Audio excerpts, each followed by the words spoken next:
Chế cố nhìn sân anh của ta xa ra Chanh lo cái anh chế cố quay lệ Rong cao nế đường Son lý khó quay lệ Cô sang ra nhé Cao lại nó chua tay à nhà lên Cao lại nó chan tay à nhà lên Chế cố nhìn sân anh của ta xa ra Chanh lo cái anh chế cố quay lệ Rong cao nế đường Son lý khó quay lệ Cô sang ra nhé Cao lại nó chua tay à nhà lên Cao lại nó chan tay à nhà lên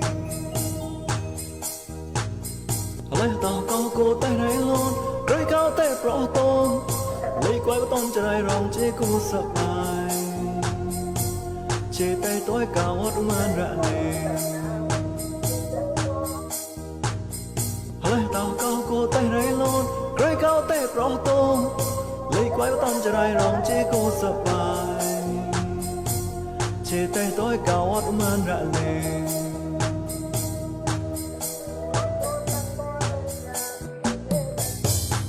Hô là tao cả xa tê lấy thơ bá mong gò cao nô hà lấy chót cao nô thiên ai à tê yê Hoa lấy đốt chê lấy chê tê tê vô sang gần như là ba quay lê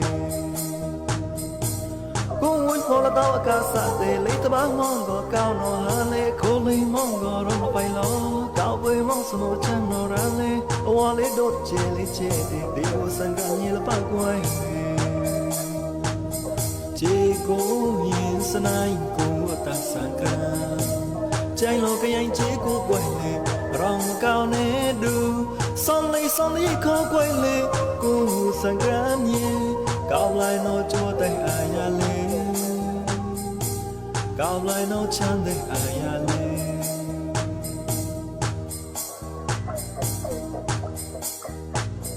Lấy tao có cô tay này luôn Rơi cao tay rõ tôn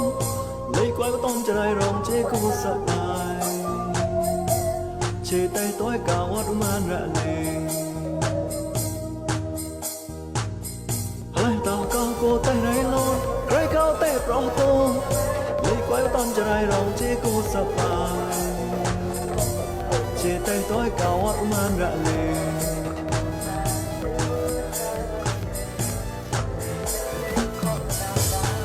Hô là tao cả xa tê lấy thơ bá mong gò cao nô hà lấy chót cao nô thiên ai à tê yê Hoa lấy đốt chê lấy chê thì tù sang gần như là ba quay lê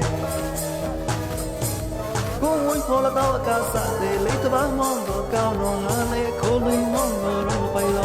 Cao với mong sơ mô chăng nô ra lê Hoa lấy đốt chê lấy chê thì tù sang gần như là ba quay lê Chế cố nhìn sân anh của ta xa ca Chanh lo cái anh chế cố quay lệ Rong cao nế đường Son lý khó quay lệ Cô sang ra nhé Cao lại nó chua tay à nhà